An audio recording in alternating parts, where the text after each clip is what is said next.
Good morning, everyone. Myself P.R. Kumar from first year MPC Environmental College. ముందుగా ఈ program run చేసిన SMD గారికి ధన్యవాదాలు చెప్తున్నాను. ఇక్కడ మాకు ఈ ప్రోగ్రామ్ రన్ చేసి ఈ water pollution, soil pollution, air pollution వంటి పొల్యూషన్స్ నుంచి మనం కావడానికి చిన్న అవగాహన ఇచ్చిన ఎస్ఎండి గారికి ధన్యవాదాలు. The topic is sustainability of water pollution, soil pollution, air pollution. నేను ముందుగా మాట్లాడేది సాయిల్ పొల్యూషన్. సాయిల్ పొల్యూషన్ చేయడానికి ముఖ్యమైన కారణాలు మెటల్స్, కెమికల్స్, ప్లాస్టిక్. కెమికల్స్ అంటే ఫర్ ఎగ్జాంపుల్ క్లోరోఫార్మ్స్ వంటి రసాయన పదార్థాలు. రైతులు ఈ భూమి మీద ఎక్కువగా పంటలు పండించి వాటి మీద పురుగులు, కీటకాలను చనిపోవడానికి కెమికల్స్ వాడతారు. ఆ కెమికల్స్ వాడిన తర్వాత కెమికల్స్ అనేది భూమిలో పోయి భూమి నాణ్యత మొత్తం దెబ్బతింటుంది. వీటి వల్ల భూమి నాణ్యత మొత్తం దెబ్బతింది. అలాగే ప్లాస్టిక్ అంటే ఫర్ ఎగ్జాంపుల్ బాటిల్స్, పేపర్స్ ఇవన్నీ మనం వేయడానికి వాడేసి వేసేస్తున్నాం భూమిలో. భూమి వేసిన తర్వాత ప్లాస్టిక్ బాటిల్ భూమిలోకి వేయడానికి మేము 400 ఏళ్ళు పడుతుంది. ఇంకా జరుగుతుంది మన ప్లాస్టిక్ అనేది జరుగుతుంది. కాబట్టి ప్లాస్టిక్ కొంచెం తగ్గిస్తే బాగుంటుంది. Second topic water pollution. Water pollution చేయడానికి ముఖ్యమైన కారణాలు కెమికల్స్, ఫ్యాక్టరీస్ నుంచి వచ్చే chemicals, plastic.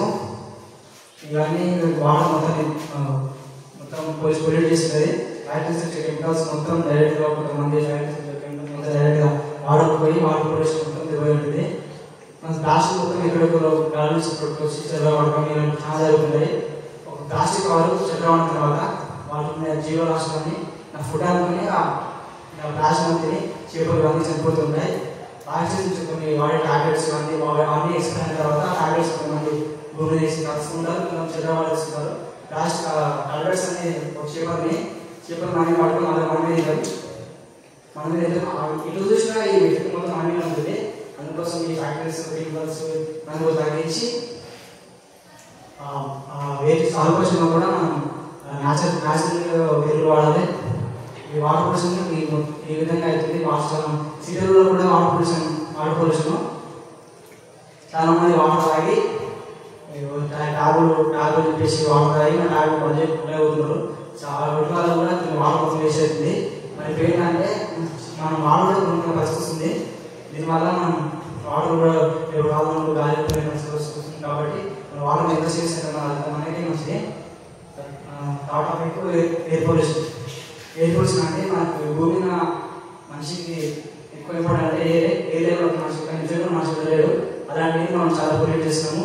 For example factories నుంచి పోగా, మోటార్స్ నుంచి పోగా ఇవన్నీ ఎయిర్ మొత్తం పొల్యూట్ చేస్తున్నాయి.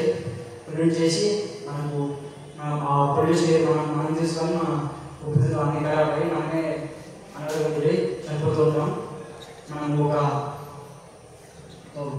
ఫ్యాక్టరీస్ అంటే మినిమం 2023 దాకా 200 ఫ్యాక్టరీస్ ఉన్నాయి ఈ భూమిన. అంత ఫ్యాక్టరీస్ అవసరం లేదు మనకు. కొన్ని ఫ్యాక్టరీస్ తగ్గిస్తే మనకి బాగుంటుంది. ఇంత ఫ్యాక్టరీస్ తగ్గించి కెమికల్స్ ఫ్యాక్టరీస్ నుంచి పోగా వేలో కలిసిపోయి మోటార్స్ కూడా మొత్తం వేలో కలిసిపోయి చాలా అవుతుంది. సిటీలో చూస్తుంటే ఇక్కడ చూసిన మోటార్ వెహికల్స్, కార్స్, బైక్స్, కొత్త బైక్స్ వచ్చి మొత్తం ఎయిర్ మొత్తం పొల్యూట్ అవుతుంది. వాటి నుంచి పొగ ఎక్కువైందంటే ఈ పొగ రాకుండా ఈ charging for example motor vehicle కాకుండా ఛార్జింగ్ స్కూటీ ఇలాంటి ఛార్జింగ్ బైక్స్ వేసుకుంటే మనకి మంచిది. అలాగే మన ఆరోగ్యాలు మన నెక్స్ట్ జనరేషన్ కూడా బాగుంటుంది. 3 పొల్యూషన్ పెట్టుకుంటే మన నెక్స్ట్ జనరేషన్ చాలా బాగుంటుంది. ఇవన్నీ మనం పెట్టుకోవాలి. ఎయిర్ పొల్యూషన్ వల్ల కూడా మనకు చాలా అవుతుంది. ఈ భూమిగా ఎక్కువ అంటే ఎయిర్ పొల్యూషన్ చాలా అవుతుంది. కాబట్టి ఎయిర్ పొల్యూషన్ తగ్గించుకుంటే మనకి మంచిది.